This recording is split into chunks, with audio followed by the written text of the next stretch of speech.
خانہ کعبہ کو کون اور کب تباہ کرے گا؟ رسول اللہ صلی اللہ علیہ وسلم نے فرمایا کہ قیامت کی سب سے بڑی نشانی یہ ہے کہ ایک مرد مکہ میں داخل ہوگا جو کہ خانہ کعبہ کو گرا دے گا اور اس کے پتھر اور اینٹوں کو سمندر میں پھینک دے گا۔ اس آدمی کی نشانی یہ ہے کہ وہ بسم اللہ الرحمن الرحیم۔ ناظرین، خانہ کعبہ اللہ کا گھر ہے اور اس کی حفاظت کی ذمہ داری بھی اللہ تعالیٰ نے خود اپنے ذمہ لی ہے۔ لیکن یہ قیامت کی نشانیوں میں سے ایک نشانی ہے کہ قیامت کے نزدیک ایک شخص خانہ کعبہ کو گرائے گا۔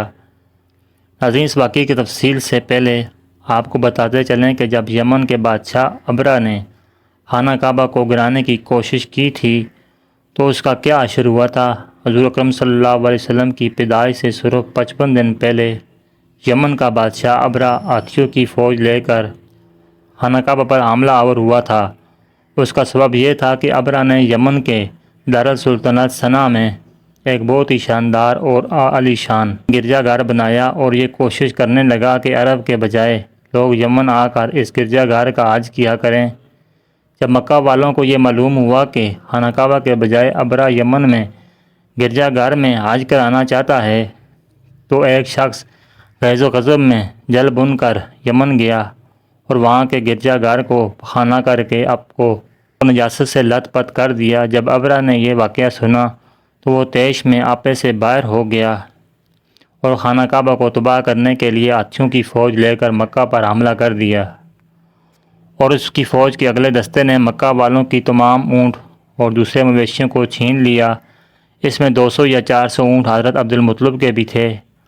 حضرت عبد المطلب کو اس واقعے سے بڑا رنج پہنچا، چنانچہ آپ اس معاملے پر گفتگو کرنے کے لیے اس کے لشکر میں تشریف لے گئے۔ جب ابرہ کو معلوم ہوا کہ قریش کا سردار ان سے ملاقات کرنے کے لیے آیا ہے تو اس نے اپنے آپ کو ایک خیمے میں بلا لیا، اور جب حضرت عبد المطلب کو دیکھا کہ ایک بلند قامت رعب دار قریش کا سردار ان سے ملاقات کرنے کے لیے آیا ہے تو اس نے آپ کو اپنے خیمے میں بلا لیا، اور جب حضرت عبد المطلب کو دیکھا کہ ایک بلند قامت رعبدار اور نہایت ہی حسین و جمیل آدمی ہے جس کی پیشانی پر نور نبوت جاؤ جلال چمک رہا ہے، تو صورت دیکھتے ہی ابرہ اس سے متاثر ہوا اور بے اختیار تخت شاہی سے اتر کر آپ کی تعظیم و کریم کے لیے کھڑا ہو گیا اور اپنے برابر بٹھا کر دریافت کیا کہ یہ سردار قریش یہاں آپ کی تشریف آوری کا کیا مقصد ہے؟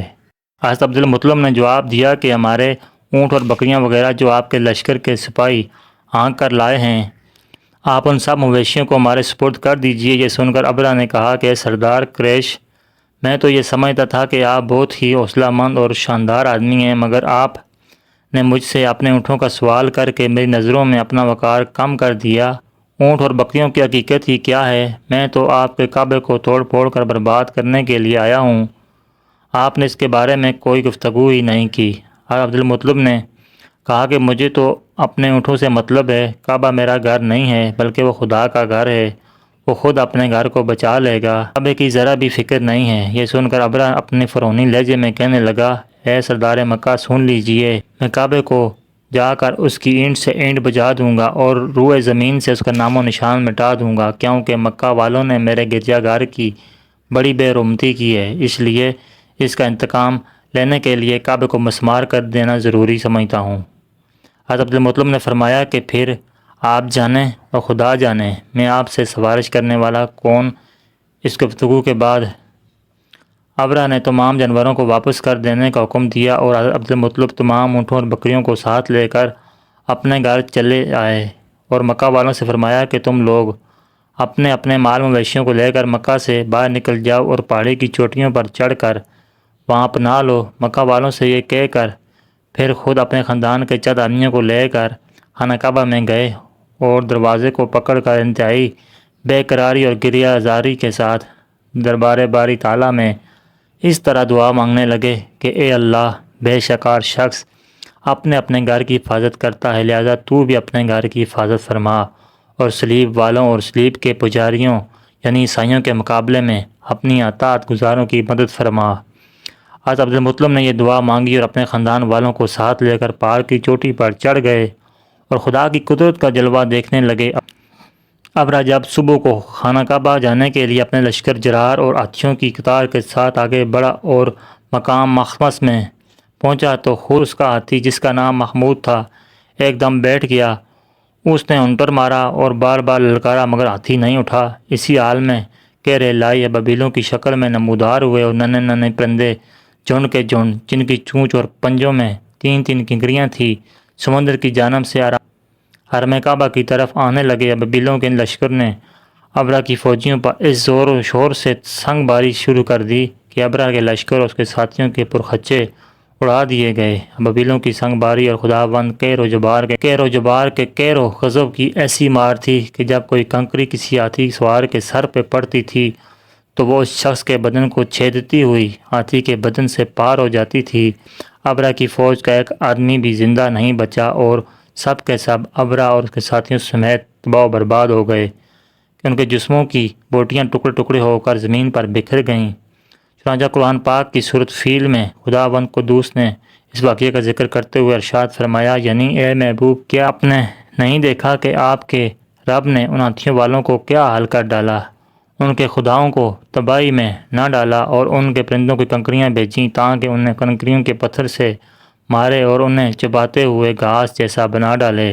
جب ابرا اور اس کے لشکروں کا یہ انجام ہوا تو عبدالمطلب پہاڑ سے نیچے اترے اور خدا کا شکر ادا کیا۔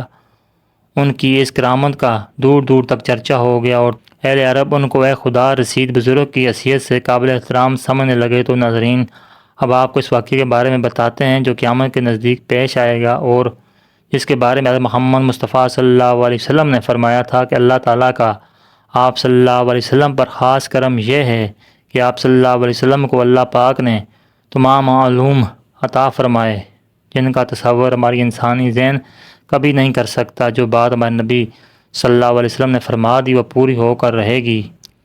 اللہ پاک ارشاد فرماتا ہے، اور وہ کوئی بات اپنی خواہش سے نہیں کرتے مگر وہی جو انہیں کی جاتی ہے۔ اللہ کے علم کے سمندر کے مقابلے میں نبی اکرم صلی اللہ علیہ وسلم کا علم ایک قطرہ ہے، مگر آپ صلی اللہ علیہ وسلم کا یہ قطرہ تمام مخلوق کے لیے ایک سمندر کے برابر ہے۔ یہ بات سچ ہے کہ آپ صلی اللہ علیہ وسلم کے علم کے بارے میں اندازہ نہیں لگا سکتے۔ اللہ کی ذات تو بہت ہی وسیع ہے، ہم اس کا اندازہ کس طرح لگائیں گے۔ آپ صلی اللہ علیہ وسلم نے اپنے سے پہلے گزرے ہوئے انبیاء کرام اور ان کی امتوں کے ساتھ آنے والے وقتوں کے بارے میں بھی اپنی امت کو آگاہ کر دیا۔ محدثین مفسرین کا کہنا ہے کہ جب قیامت قریب آنے والی ہوگی تو خانہ کعبہ کو گرائے جانے کا واقعہ پیش آئے گا۔ جن لوگوں کو اس کے بارے میں علم نہیں ہے ان کو اس بارے میں حدیث مبارکہ کی روشنی میں بتاتے ہیں۔ خانہ کعبہ اللہ پاک کی نشانیوں میں سے ایک عظیم الشان نشانی ہے۔ جب تک کعبہ قائم ہے اس وقت تک دنیا بھی قائم و دائم رہے گی۔ جب خانہ کعبہ کو گرایا جائے گا تب قیامت رونما ہوگی۔ جب قیامت قریب آئے گی تو ایک بدبخت حبشی خانہ کعبہ کو گرا دے گا، پھر قیامت آئے گی اور اس کمینے حبشی کے بارے میں آپ صلی اللہ علیہ وسلم نے فرمایا، حبشی کی شکل و صورت ایسی ہوگی وہ چھوٹی پنڈلیوں والا کعبے کو گرائے گا۔ جبکہ بخاری شریف میں لکھا ہے کہ رسول اللہ صلی اللہ علیہ وسلم نے فرمایا، گویا میں اس حبشی کو دیکھ رہا ہوں، وہ کالا اور چوڑی ٹانگوں والا ہے، کعبہ کے پتھر اور اینٹوں کو کھاڑ کھاڑ کر پھینک رہا ہے۔ بخاری شریف میں ہے، قیامت کے دن عیسیٰ علیہ السلام کے رہنے کے بعد جب لوگوں کے سینوں سے قرآن پاک اللہ بجھا لے گا تو اس کے بعد وہ بدبخت حبشی خانہ کعبہ کو گرائے گا۔ اس حدیث میں افس لفظ کا استعمال ہوا ہے اور افس کے بانی ہیں وہ حبشی مردود جو قیامت کے قریب خانہ کعبہ کو ڈھائے گا، اسی شکل کا ہوگا۔ دوسری روایت میں ہے کہ اس کی آنکھیں نیلی، ناک پھیلی ہوئی ہوگی اور پیٹ بڑا ہوگا، اور اس کے ساتھ اور لوگ بھی ہوں گے جو کہ ایک ایک پتھر اٹھا ڈالیں گے اور سمندر میں لے جا کر پھینک دیں گے۔ یہ قیامت کے بالکل نزدیک ہوگا۔ آئندہ چند سالوں میں امام مہدی اور حضرت عیسیٰ علیہ السلام کا نزول ہو جائے گا۔ برمودا ٹرائی اینگل سے دجال نمودار ہوگا اور فتنہ فساد پھیلائے گا۔ یہودیوں، عیسائیوں اور مسلمانوں کو آپس میں جنگ ہوگی جو کہ چند دن کی دوری پر ہے۔ حقیقت یہ ہے کہ یہ سب یا سرائیاں ہیں جو سادہ عوام الناس کو جہاد سے دور کرنے کے لیے کی جاتی ہیں۔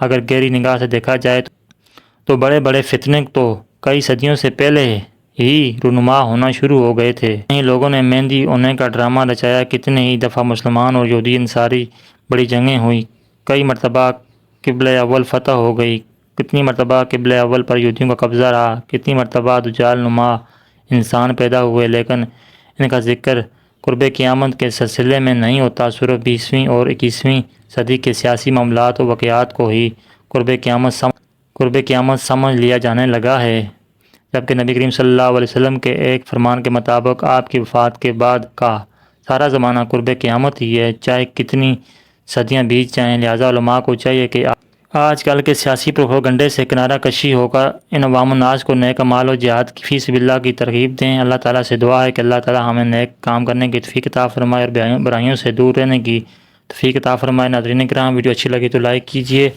اور اچھی ویڈیوز کے لیے ہمارے چینل کو سبسکرائب کیجیے۔ ویڈیو دیکھنے کا بہت بہت شکریہ۔ جزاکم اللہ خیر۔